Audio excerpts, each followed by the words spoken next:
St. Croix Central Middle School Veterans Day celebration. I'd like to give a big thank you for all the veterans that came and have served for us. So if you could give them a great big round of applause.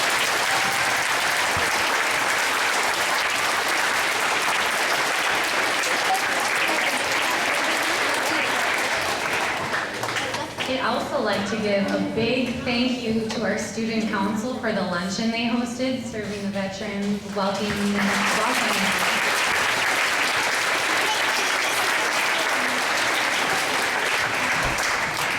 And I also want to thank all of our guests for coming and all of our 5th, 6th, 7th, and 8th graders and our lovely band for performing for us today.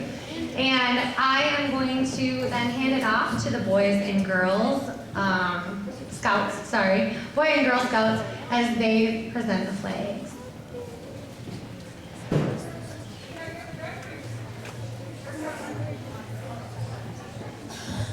Color guard, prepare to present the colors.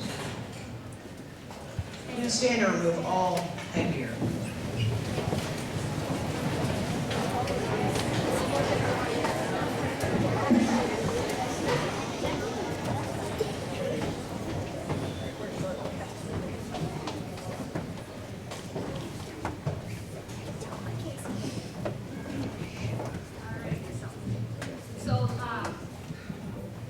The veterans are proceeding in now, so we're just going to wait until they're all in here and seated, and then we'll get started.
Color guard advance.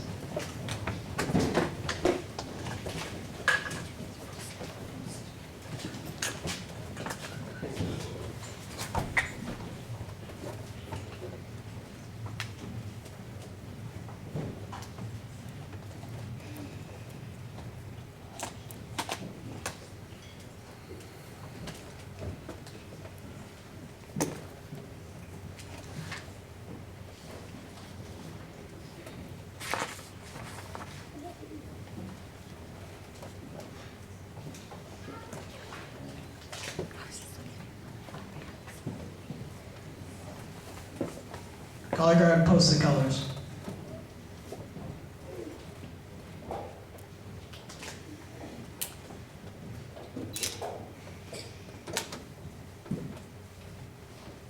Sit.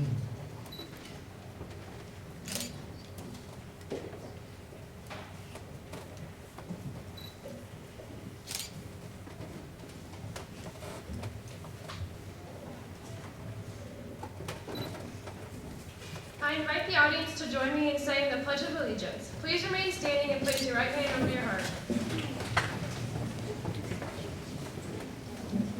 I pledge allegiance to the flag of the United States of America and to the republic for which it stands, one nation, under God, indivisible, with liberty and justice for all. Please remain standing as Caitlin Lentz sings our national anthem.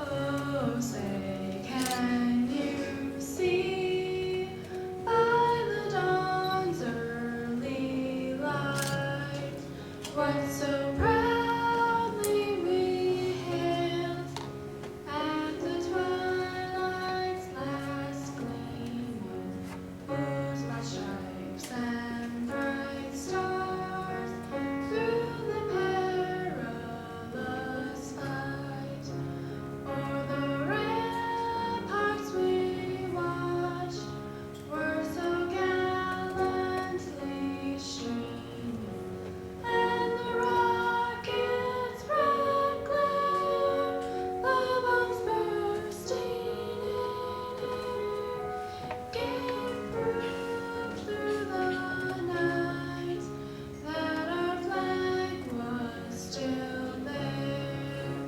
Oh, say, does that star-spangled banner yet wave o'er the land of the free and the home of the brave?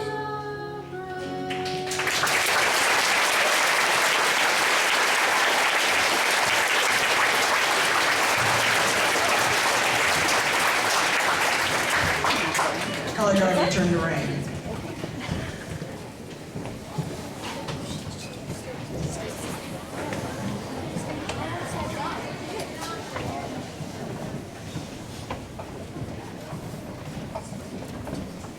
Please be seated.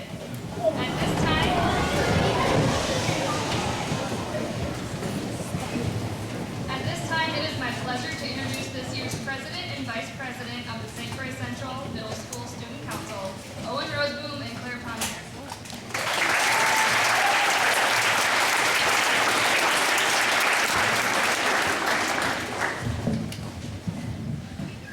Welcome to our annual Veterans Day program. We are privileged to have many veterans with us today as we honor all veterans. Let us welcome our guests with a round of applause.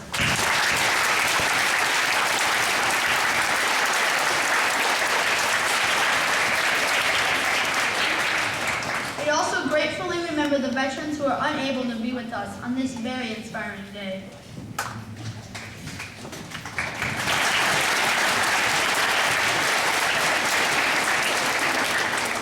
On Veterans Day, we come together to pay tribute to the men and women who have worn the uniform of the United States Armed Forces.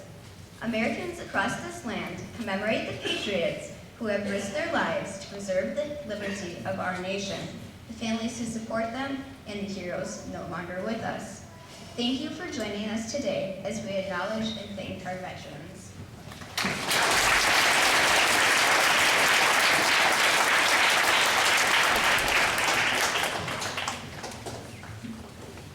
When Francis Scott Key wrote the Star-Spangled Banner almost 200 years ago, he called America the land of free and the home of brave. Those words are as true today as they were then. Throughout this nation's history, America's soldiers, sailors, airmen, Marines, and Coast Guardsmen have bravely answered the call to defend our freedom, to aid our friends and allies, and to turn back aggressors.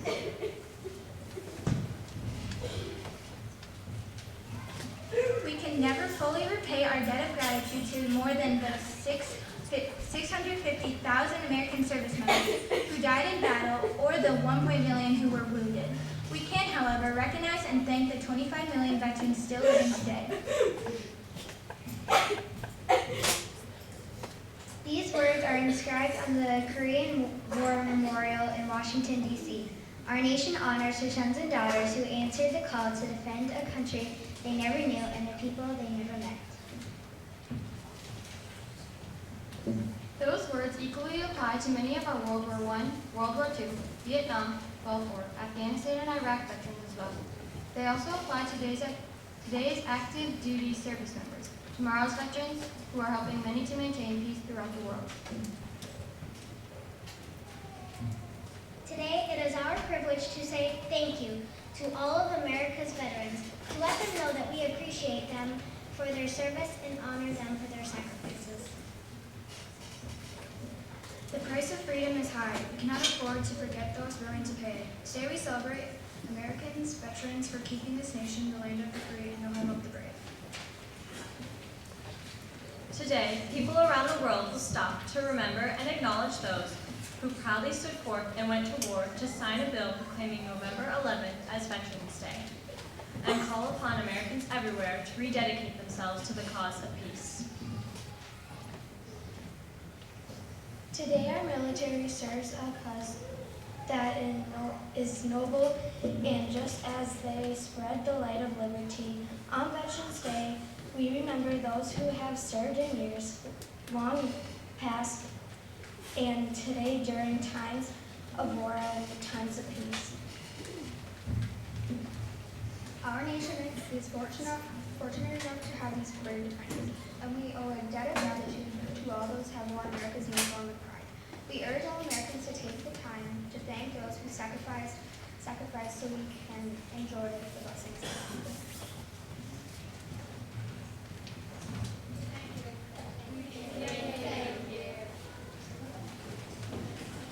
Today, we thank all men and women who have served and are currently serving in the United States Army and Air Force, Navy, Air Force, Marines, and Coast Guard. Today, we celebrate you, America's veteran. It is not our weapons or our technology that make us free. It is the matchless spirit, skill, and devotion of our men and women in uniform. As we pay tribute to our veterans with ceremonies on this day, we are humbled by the sacrifices they and their families have made out of the deepest sense of service and love of our country.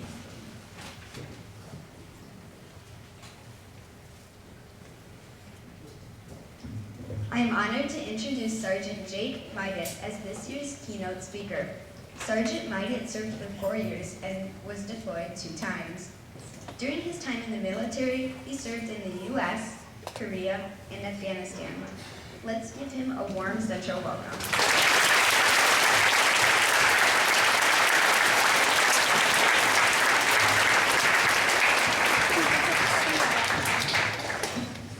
Thank you, guys. Oh, okay.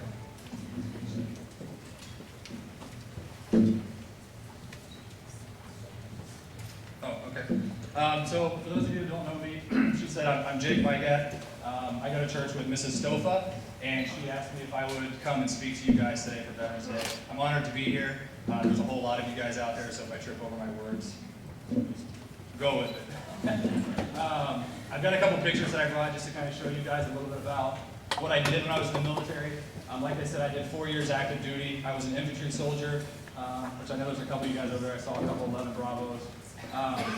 If you don't know what infantry is, we're kind of like, I think when I enlisted, the way that it was explained to me was, it was like cops and robbers for adults. So infantry, we clear buildings, we search for people, we search for weapons, you name it. So I'm going to go through a couple of these pictures pretty quickly, and then I've got a couple things I want to talk to you guys about. So this was actually in Afghanistan. I was there 2008, 2009. I was a part of 101st Airborne, which is an air assault unit. So we do a lot of missions and a lot of things by helicopters, different kinds of helicopters. So this is one of our air assault missions. Do I just click this thing? I don't know where she went.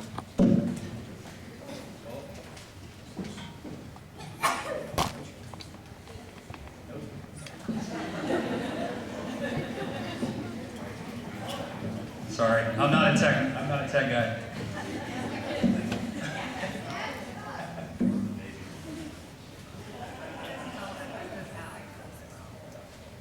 That makes me feel better.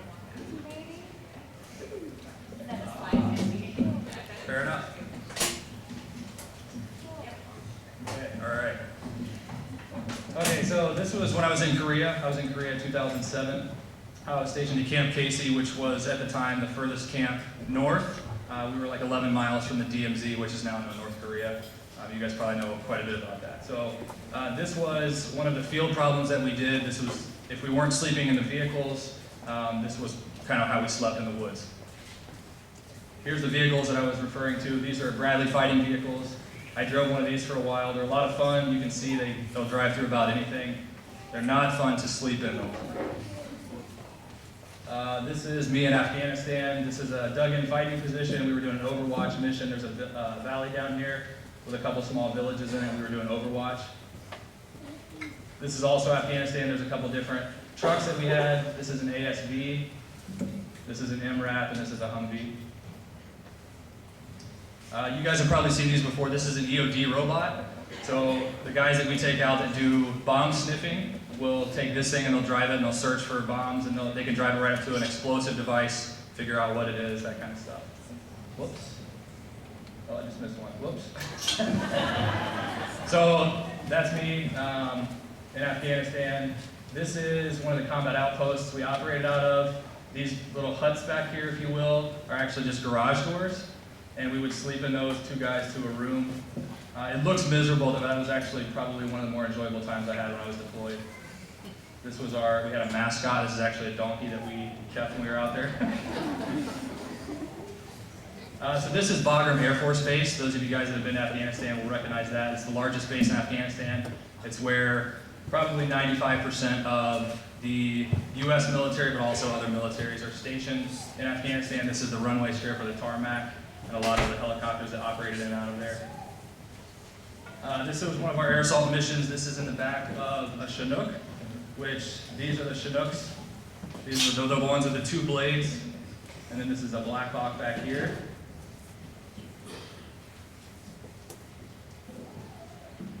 There's a Chinook. So these are just a bunch of pictures of us either landing to do an air assault mission or the birds coming in to pick us up. That's right before the helicopter lands. So you can see there's a whole lot of dust and stuff kicked up. So I put these pictures of the snow in here because a lot of people think it's just hot all the time in Afghanistan. It's not. There's snow. There's a couple of the guys I was deployed with. That's me right there.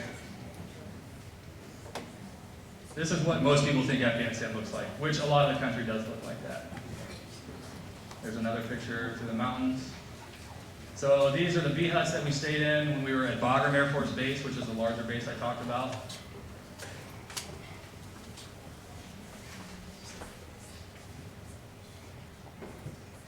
So I'm just going to scroll through some of these pretty quick. They're kind of self-explanatory.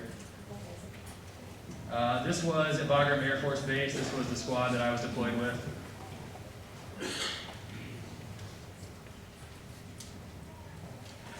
This was basic training. I'm back here somewhere, I don't know where. There's me and my brother and sister when I graduated basic training in 2008. I'm sorry, 2006. There's a donkey. That's me riding our mascot.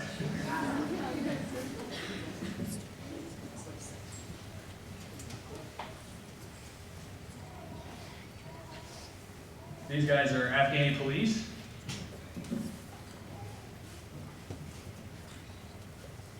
So that's actually in one of the Chinook helicopters that you saw a couple minutes ago. And that's the company that I was deployed with. That's just a guard tower.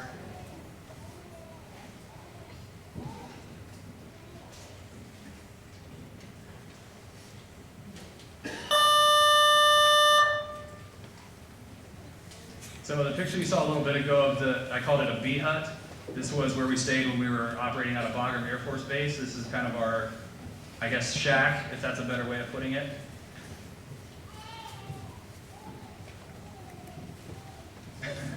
So I'm not going to tell you the whole story, but this was actually Christmas Day in 2009. We tried to cross this river, and I was actually not in this vehicle. I was in one of the vehicles behind. But this was the lead vehicle. We tried to cross the river, and it was obviously too deep. So we had to pull it out with, I don't know if you can see this, there's a cable right there, and it's tied to 2 other vehicles.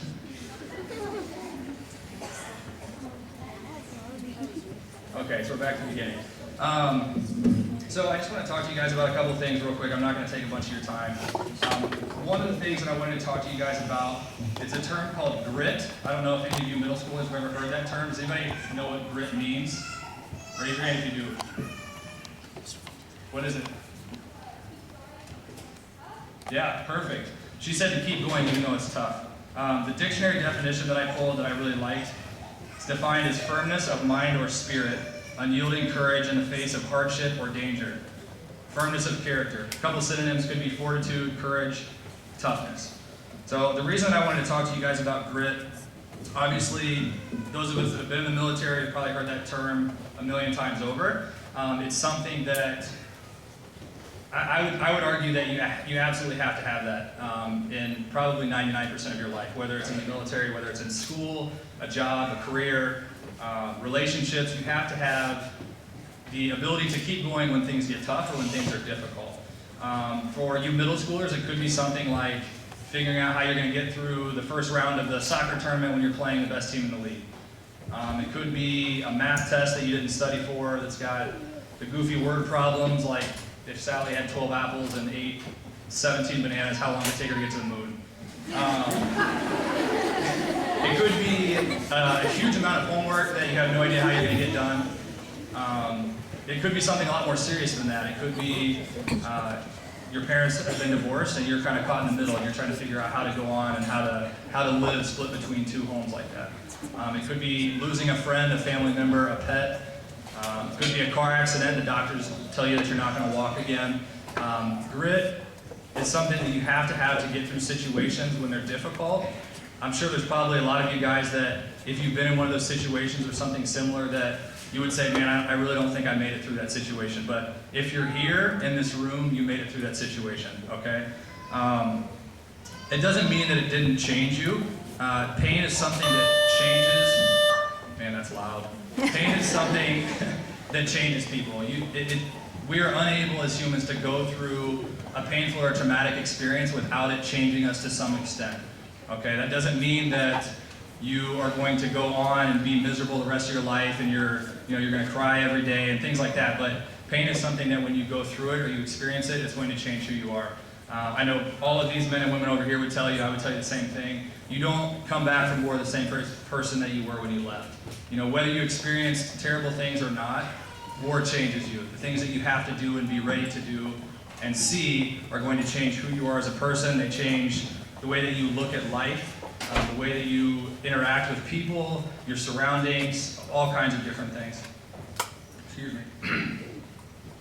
So, how many of you guys know what a heart rate monitor looks like, or a heart monitor like in a hospital? Okay, with your hand, somebody kind of give you what that looks like. Right? Everybody's going like this. Okay? So, in kind of thinking about that, I think life is kind of like that. It's a series of peaks and valleys, right? So in talking about pain, I would say that's obviously at the bottom of the heart rate monitor, okay? And then you might get a good grade on that test because you love those goofy word problems. So then you're up here, right?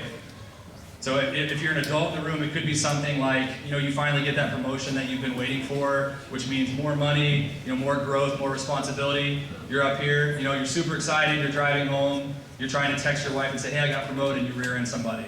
Then you're back down at the bottom again. So life is like the pattern on a heart rate monitor, okay? It's a series of ups and downs, and the scary part of what a heart rate monitor looks like, those of you guys that know what that looks like probably know what a heart rate monitor looks like when somebody has deceased, right? It's just flat, okay? That's kind of the same way with us. When we give up and we choose to live at the bottom of that heart rate monitor, and we let pain and we let the difficult times in our life get to us and we give up, our life becomes stagnant, okay? We stop showing up. We stop showing up in our jobs, in our school. We stop showing up in our relationships. We stop showing up in who we are. We lose ourselves because we're more worried about the pain or the trauma that we've experienced than how we're going to get through it and move on and be better because of it. Does that make sense? So in 2009, when I came back from Afghanistan, I was in a pretty dark place. I was 23 at the time. I experienced a lot of things when I was deployed. I lost a lot of really good friends that I would consider brothers. I was struggling with that, but I was also struggling with trying to find my identity in who I was going to be now outside of the military versus my identity who I was in the military. You know, when you guys talk to somebody that's in the military currently, and then you say, you know, what do you do, or you know, what kind of job you have, they're going to say, well, I'm in the military, I do this. And it's really easy for those of us that have been in to identify who we are with what our job was in the military. And that is difficult to change when you get out of the military and enter into the civilian world. The hard part for me was after I came back from Afghanistan, about 3.5 months later, I actually exited the military. My contract was up. So it was a really quick change for me trying to figure out how to be civilian Jake versus military Jake. There was plenty of days that when I was in the military, I didn't want to do it. You know, you travel a lot, you miss home, you miss your family, you miss your pets, your kids, your spouse, the comforts of, you know, the United States. There was plenty of days that I didn't want to get up when I was deployed, that I wasn't feeling it, but you don't have a choice. There's times in your life when you're not going to have a choice to do things that are difficult or that are challenging or that you don't want to do. That's where grit comes into play. You guys have to figure out how bad you want something and how you're going to make it happen. Does that make sense? Okay. So how many of you guys know or have heard of Tim Tebow? A lot of you? You guys like him?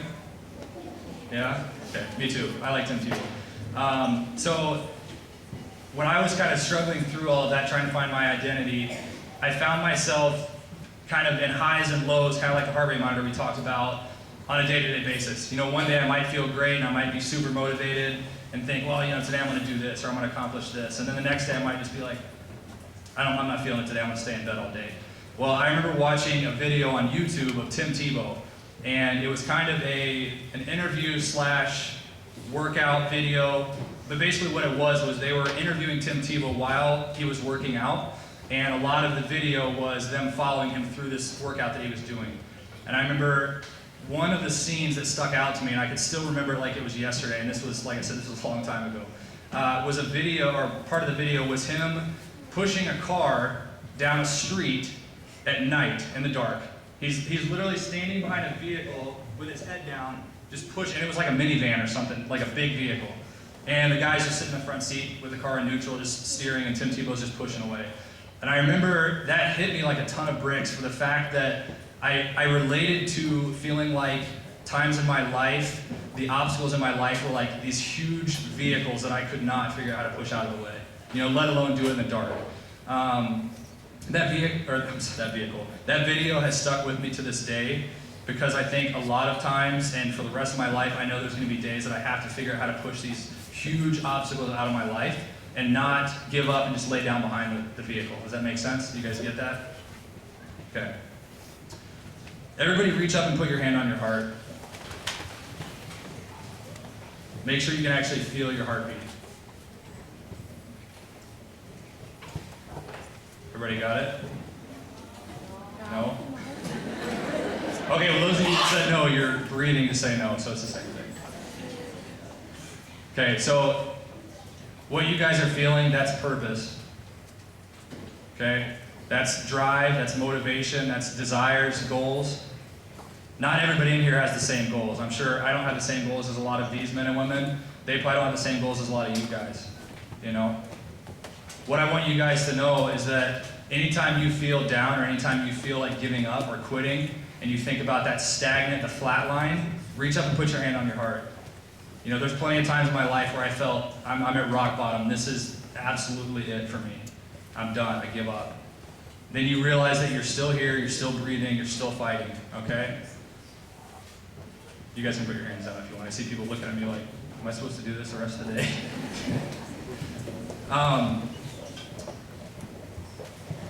You guys need to know that you are great and that you can be great, okay? The world that we live in today, there's a lot of negativity in the world. You guys don't have to watch the news for 5 minutes to see that the world is very dark and very negative a lot of the times. One of the things that my 4th grade teacher told me that I remember to this day, my teacher's name was Mrs. Perky. I loved her. She was absolutely awesome. We did a project in 4th grade where we had to figure out what we wanted to be when we grew up, write about it, and then also write what we were going to do to get there. So we had to have like bullet points like, I'm going to do this many times a day, or I'm going to do this tomorrow. You know, you had to lay out a plan of how you were going to get from A to B, okay? Well, at the time, like I said, this is 4th grade, so don't judge me. I decided that I wanted to be in the NBA, okay? I wanted to be an NBA All-Star. I loved basketball. I played basketball at the time. My brother and I played together. So we did this project. At the end of the project, after everybody had their outlines, you know, we all walk up to the front of the room one at a time, and everybody had to say, okay, this is what I'm going to be. This is what I'm going to do to get it, or to get there. I remember when I said I want to play in the NBA. I remember, you know, some of my friends kind of giggling and laughing in the back. And at the moment when I caught them laughing, I was like, it probably sounds funny. At the time, I was probably like as tall as this brick that some of you guys were standing on. I weighed like 20 pounds maybe. Nobody would ever looked at me in 4th grade and thought that guy's going to be an all-star in the NBA. So anyways, we all went through and did that. My teacher got up at the end and she said, no matter what any of you guys said that you wanted to be, you can do it. But she's like, the reason that I had you write down what you were going to do to get there is because you have to realize to get what you want in life, whether that's success, relationships, you know, a house with a white picket fence and a family and a dog named Spot or whatever you want in life, you have to be able to decide how bad you want it, but you have to be willing to put in the work to get there. Okay? Just like in school. I know middle school is not fun. All right? There's some really fun stuff that you get to do. Like right now, you guys are out of class and you're in here. It's probably fun. I remember these days, right? This girl's up here going, yeah. But a lot of your schooling is not going to be fun. Okay? But you have to put your head down. You have to get through it, knowing that later on, you're going to be better off for it. Okay, the story I just told you about my 4th grade teacher, at the time, I didn't really think a whole lot of it. You know, I was in 4th grade and she's like, oh, you guys are going to be great. And it just kind of went in one ear right out the other. What I would tell you guys is listen to your teachers that are in here. Pay attention to what they're telling you. You know, they have a lot of life experience outside of just getting a degree to teach, okay? Soak up everything they tell you because I can't explain to you how vital what some of the stuff they're going to say to you is to you later on in your life. It's going to impact you in huge ways if you let it, okay? So, in getting back to doing what you guys want to do, don't be afraid to fail. You can't be afraid to fall if you're going to try to be great, okay? Whether that's sports, school, a job, all right? Baby birds don't figure out that they can fly until they jump out of the nest and bang their head off the grass a couple times. All right, you're gonna get hurt. You're going to be hurt. Life is going to hurt a lot of the times.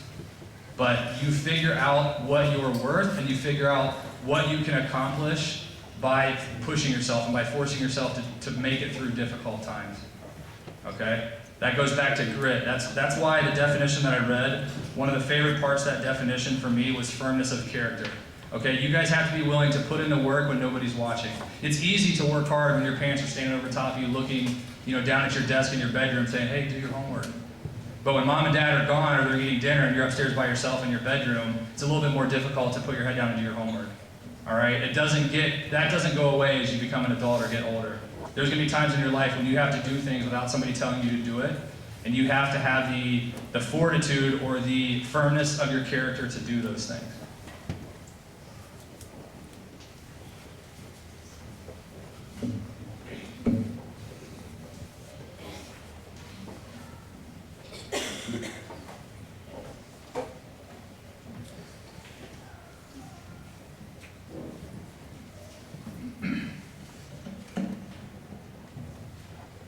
sorry if I get kind of emotional. I want to thank all you guys, men and women, for what you've done. I know earlier somebody mentioned, I think one of the student council guys said, thank you to all the veterans that couldn't be here. There's a difference between Veterans Day and Memorial Day, but obviously for all of us that have served, Veterans Day holds a very significant meaning to us, because it's impossible for us to go through this day and not think about the brothers and sisters that we lost. Days like this can be difficult for vets or for family members who have lost a vet, but this goes back to what I was talking about earlier. If you allow the pain to shape you and you push yourself through it without quitting, it will make you better later on.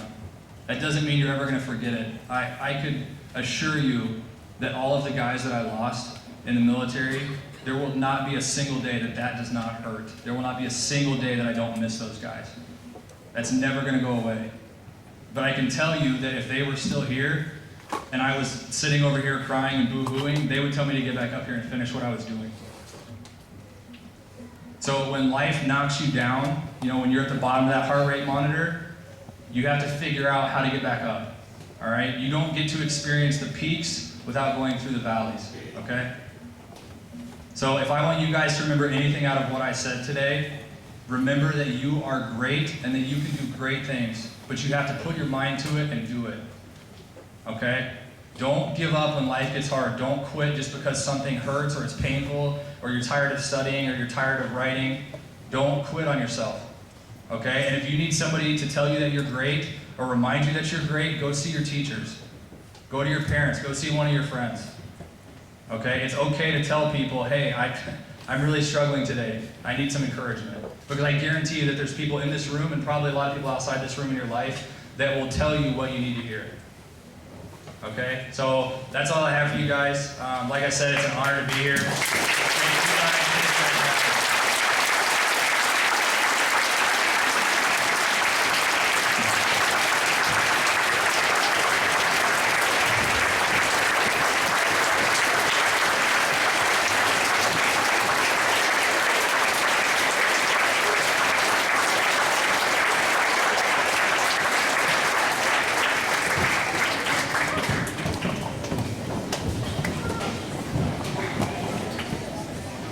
Thank you, Sergeant Mygatt, for taking the time to share your experience and words of hope with us. At this time, Mr. Schmidt and the middle school choirs will continue to inspire us as they sing a newly rewritten version of Wind Beneath My Wings, arranged by Larry Henley and Jack Stillwater. The song was rewritten by SCC Middle School students Maddie Ostergaard, Carson Hinsman, Gwen Cobbett, and Wyatt Gregory.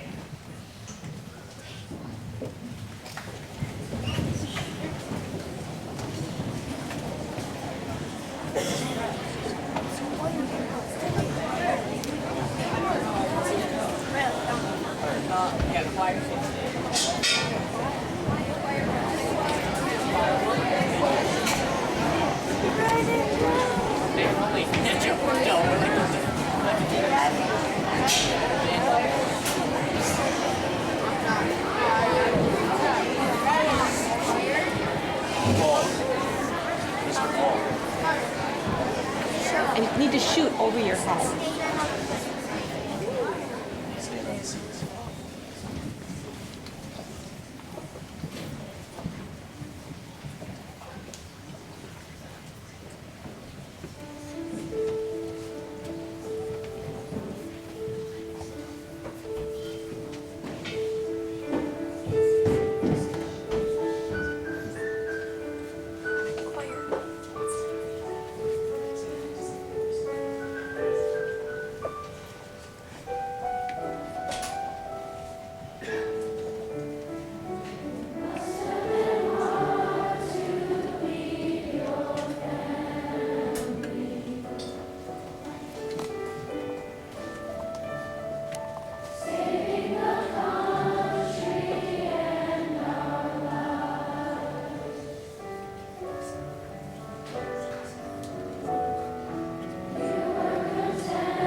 year, the 8th grade students wrote essays describing America's gift to their generation.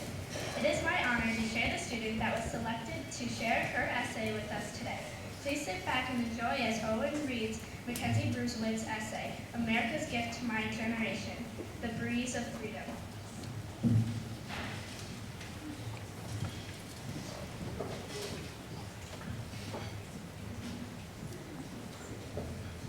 America's Gift to My Generation, The Breeze of Freedom by Mackenzie Brucewitz. Our country's gift to my generation is the gift of freedom. Freedom is not just a random word used to get away with horrible violence. May I assure you that this is nowhere near the freedom which my generation grew up with. The freedom that I know has many a meaning, just as the breeze has many a direction. We are able to enjoy that same exact breeze because of freedom itself. Freedom throughout our country and all other countries is something that is tightly knit and treasured like the bond between mother and child. Just like the joy of motherhood, freedom is just not given to those who do not strive for it. It is a treasure that has to be earned for it to be a real freedom. Many of you know somebody who has endured the hardships of war and has protected the people's right to enjoy that breeze.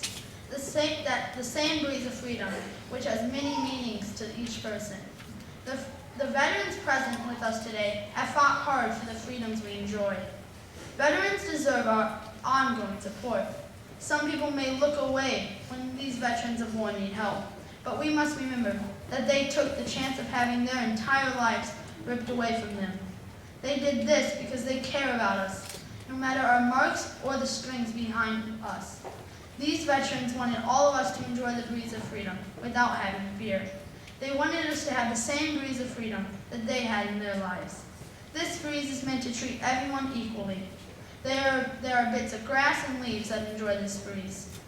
They never bump into each other and always allow others a chance to enjoy it as well. The breeze of freedom given to us continues to deserve recognition and appreciation to this very day. Although our brothers and sisters fought for equal rights, this fight is far from being over. We should strive to continue to fight for and enjoy freedom as long as we possibly can. The freedom I know treats every person with equal power, for each one of us deserves it. Men and women should join together to thank these veterans for providing us with freedoms that we continue to enjoy today. These breezes grant us life. America's gift to my generation is the breeze of freedom.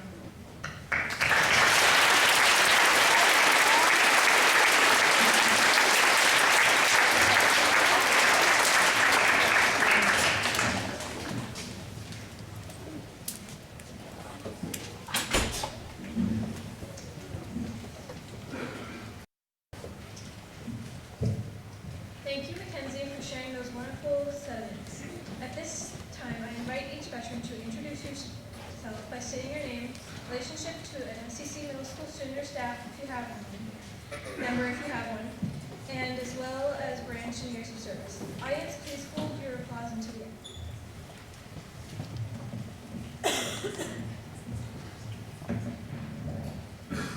Alright, so I'm going to pass the mic around, and if you guys just want to say your name, in the interest of time, what we're going to do is you just say your name, and then if there is a family member that's here, just go ahead and stand up and wave. So just pause for a second between each person. Pat Chenard, U.S. Army, Vietnam era.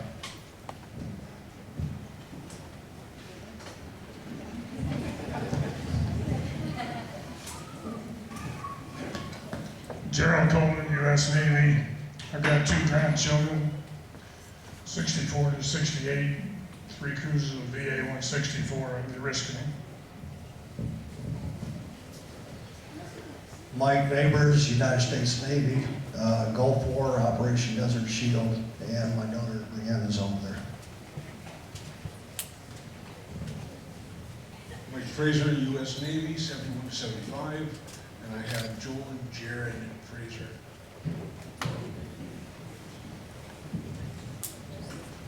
Bruce Roseanne, U.S. Navy, part of the Cuban Missile Crisis.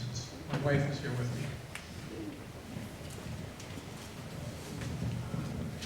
Don Olson, U.S. Navy.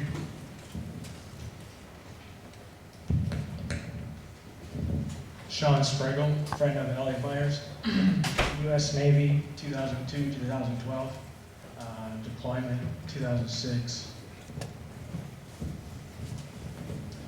Chris Busy, U.S. Navy, 2005, 2009, Operation Enduring Freedom.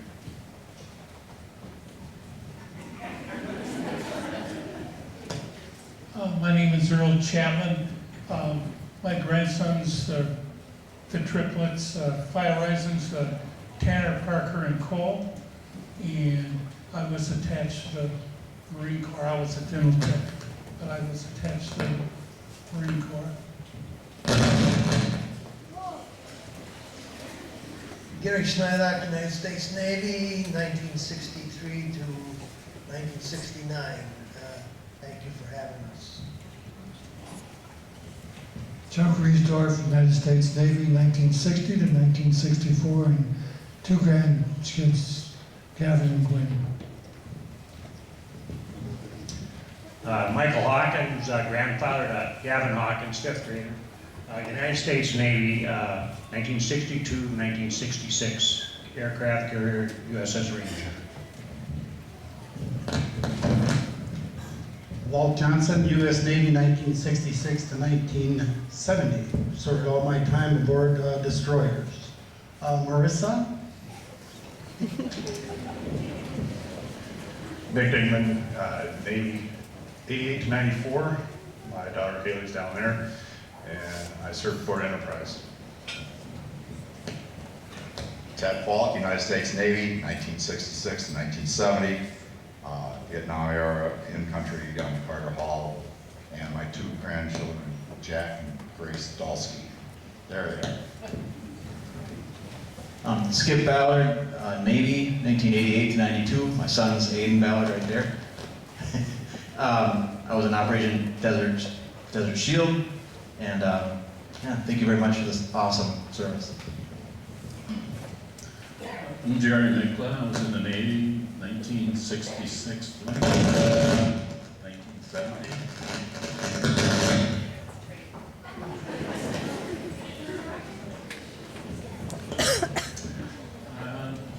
Katie Larson is Eva Spitzmuller and Lucas Spitzmuller. Got three others in high school too. Stephen Tainter, Air Force, retired last year, 30 years. Stepdaughter Lillian. Steve Erickson, U.S. Air Force, 2000 to 2005, part of Operation Enduring Freedom and Operation Iraqi Freedom. Amethyst, want to stand? Don Turnbull, U.S. Air Force, 64 to 68. The grandson, Captain Lillisby, is here. My name is Tom Franks. I served in the U.S. Air Force during the Vietnam War, and my grandson is Brennan Rowling. Matthew Nyers, 2009 to 2013. My daughter Dana. James Gullickson, I was in the Air Force from 56 to 60, and I have my wife with me today. Luke Tajima, Air Force, Air National Guard, 15 years. I see Emily over there, and where's Mia? There she is.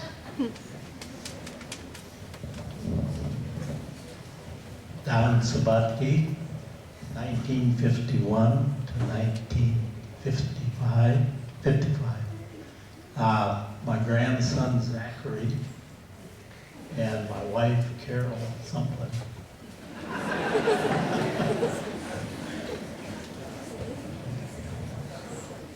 I'm Amy Ewald. I'm Eden Bush's veteran today, and currently serving in the Air Force. I'm Carol Isnardi. I was in from 59 to 63, U.S. Marines. I had boot camp and got stationed at Grand Oak Paris Island. Got married there, and that's the way it goes. I want to thank you very, very much. You know I enjoy this each and every year. This is wonderful, your patriotism, everything. And thank you guys. I was never in harm's way because the Marines do not have nurses. So we didn't go to Vietnam, but I did work in a VA hospital for a number of years. So God bless all of you. And to Sergeant Jake, I want to say to his whipped cream on his speech, don't you kids ever give up hope. Ever, ever. That's what his talk is about, hope. You've got courage in you, so hang on to it. Don't let anybody break your spirit. Okay? God bless you.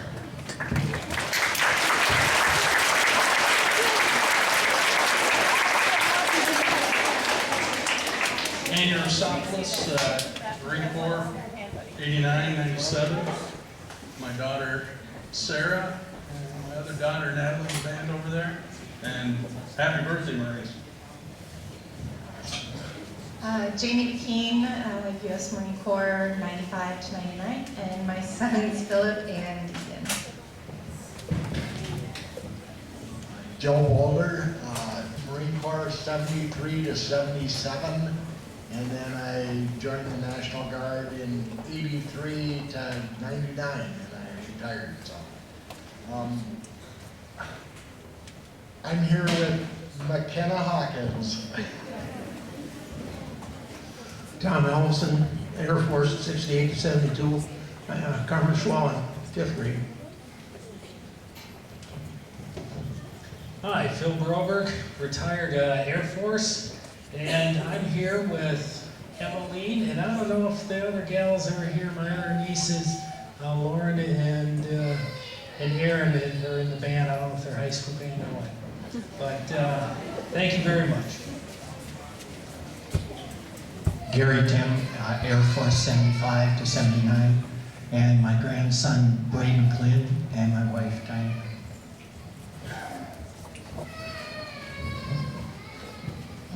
Debbie Richardson,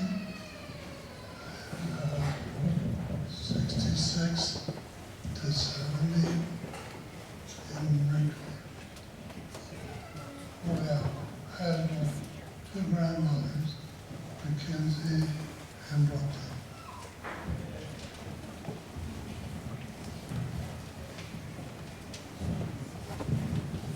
John Engelbrechtson, Marine Corps, 67, 71, 2 years in country. I'm here with my wife and Colin and Elena Hackbar. Bill DeKeem, U.S. Marine Corps, 92 to 96, and then Coast Guard, 98 to 2014. I'm here with Phil DeKeem and my other son, Ian DeKeem. Reuben Coleman, U.S. Coast Guard, 63 through 67. They have two grandchildren, Toby Lindstrom and Caitlin Lent here.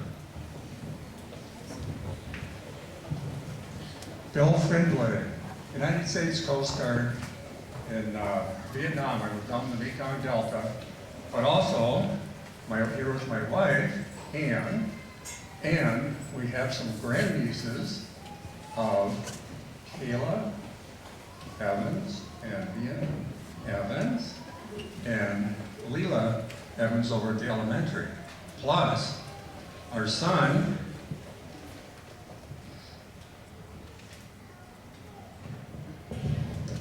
Jeff Busy from the U.S. Army, 1966 to 69, and my granddaughter's Brooklyn Busy. our son was a grad here in 1995, and he's still in the Army. He's out at West Point with his wife Katie, who was a grad. Katie Uziak was a grad of 1996, and she's out there working.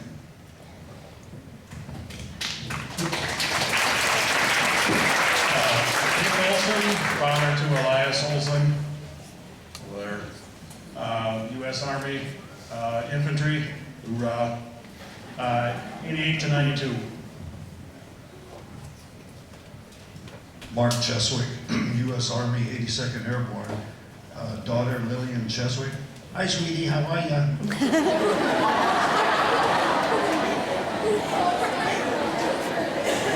Hi, my name is Murray Stofa. I was also in the 82nd. We should talk later. U.S. Army. I am Heather's husband.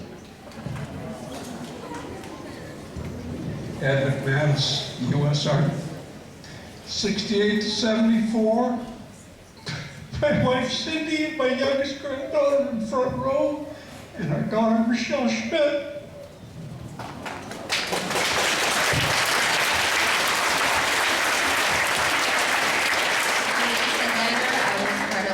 Iraqi freedom in 2008, and I'm here with my wonderful baby boy, Antonio.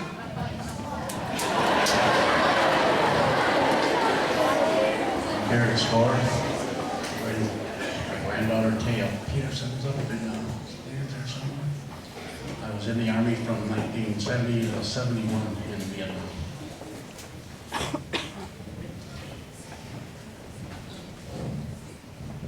Dwayne Johnson, Army, 46 to 47, World War II. Here with my wife of 68 years. Thank you.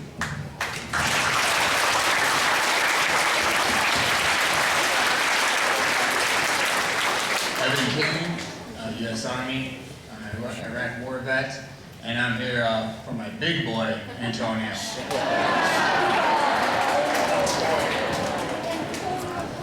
Tim Matei, U.S. Army, Vietnam. Hello, I'm Bruce Domagowski, U.S. Army, 1966 to 72. My daughter Deanne Koss teaches here. And Dylan Koss, sweetie, raise your hand.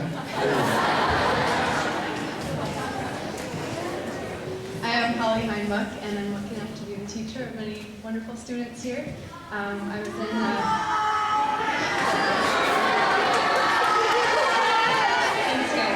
Army National Guard from 2004 to 2013, served in Iraqi freedom. Pat Neefeld, Army National Guard, still currently serving.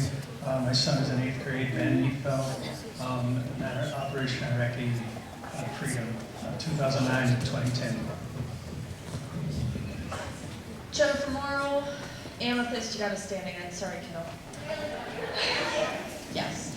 U.S. Army, signed first in 2005, just signed another 2 years.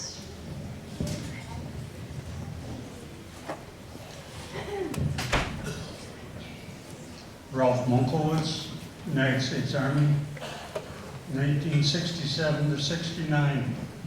And I have a grandson here, Colton Thompson.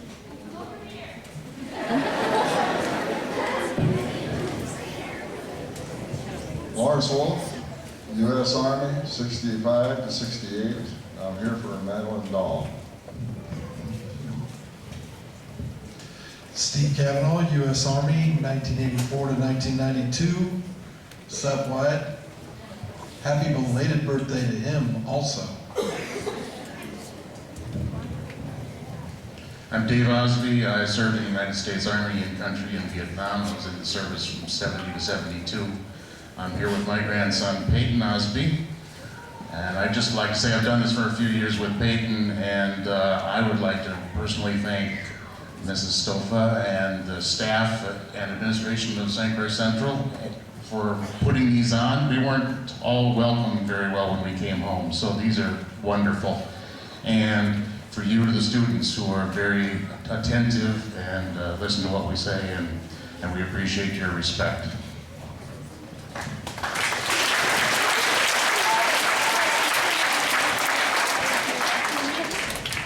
Hello, I'm Ernie Niemeyer.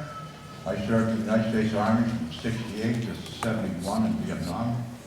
After that, I served in Germany, was activated for Iraqi freedom, Desert Storm. I served in the Army Reserve for a total of 27 years. I have a couple grandchildren here, Justin Kahn, right there, and Anna Abigail Niemeyer. Or Curtis, excuse me, Curtis and Abigail Niemeyer.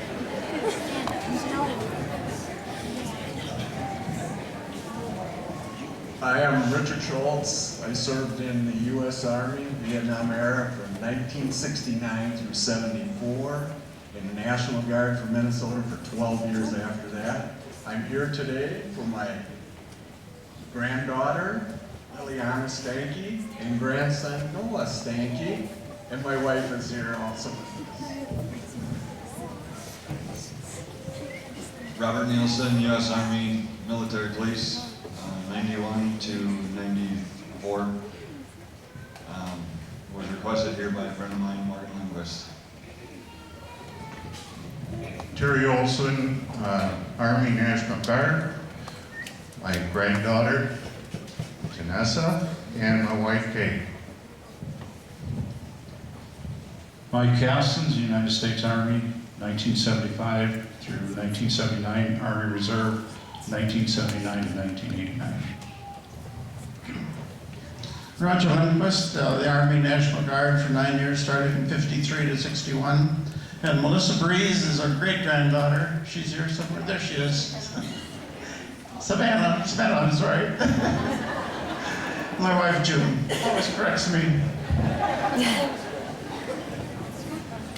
Jerry Aftal, Army National Guard from 1959 to 1964. And I'm here for my granddaughters, Kiara and Bryn.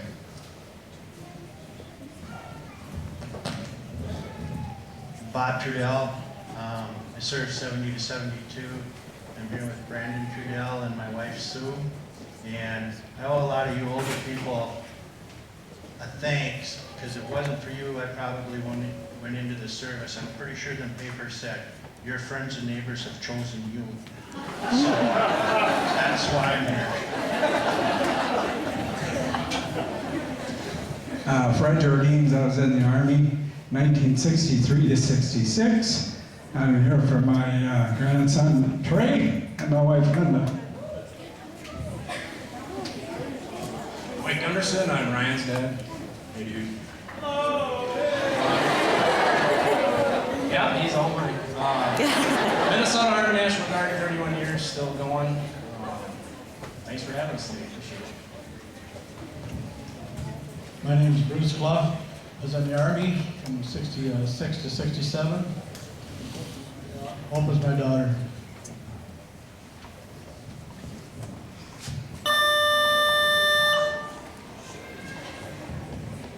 Paul Boyd, in the Army from 54 to 57, and I got my grandson here, Ryan, and my wife, Dolores, sitting over in the corner.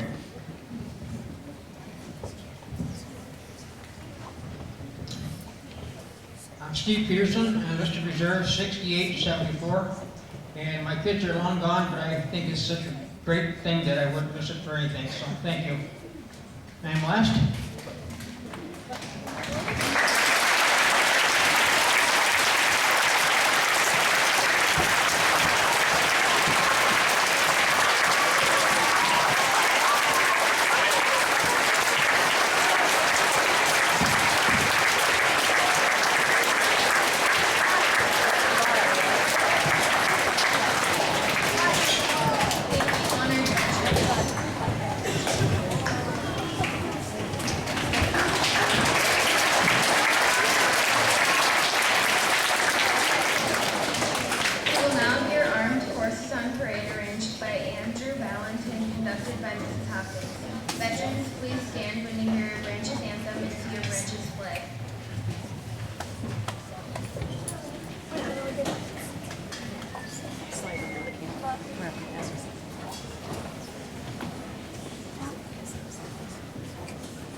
taps. Our modern-day taps has its origins in the French bugle called title tattoo, which was played 1 hour before the fires had to be extinguished. The sound was shortened and simplified during the American Civil War, but maintained its purpose of signaling the end of the day. In 1874, the sound was officially titled taps.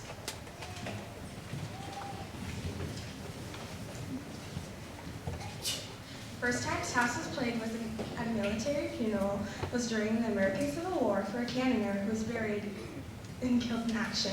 Shortly after this, it was played at the funeral of Confederate General Stonewall Jackson. But 1891, Army regulations required taps to be played at all military funeral ceremonies. Today, taps is played by the military at burial and memorial services to accompany the lowering of the flag and to signal the lights out command at day's end. Please stand and remain silent to honor those who have served during times of war and peace.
Thank you. Veterans Day presents us with the opportunity to honor and appreciate those who have served in the armed forces. However, you are encouraged to express your gratitude and admiration each day of the year. Please always remember the military men and women as they strive each day to bring freedom and peace to those who are oppressed. Thank you, students, staff, community members, and most importantly, veterans, for attending today's program. Please stand and remain silent as we retire the colors.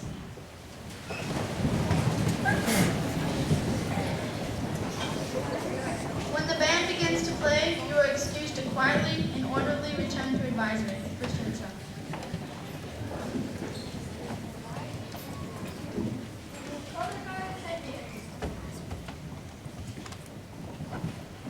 Color guard, advance.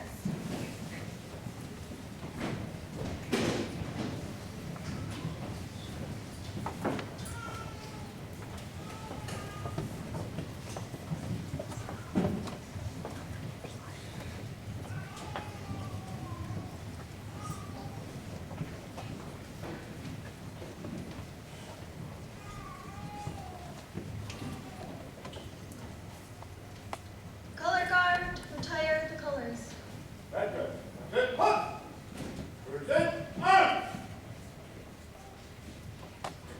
Color guard, retreat.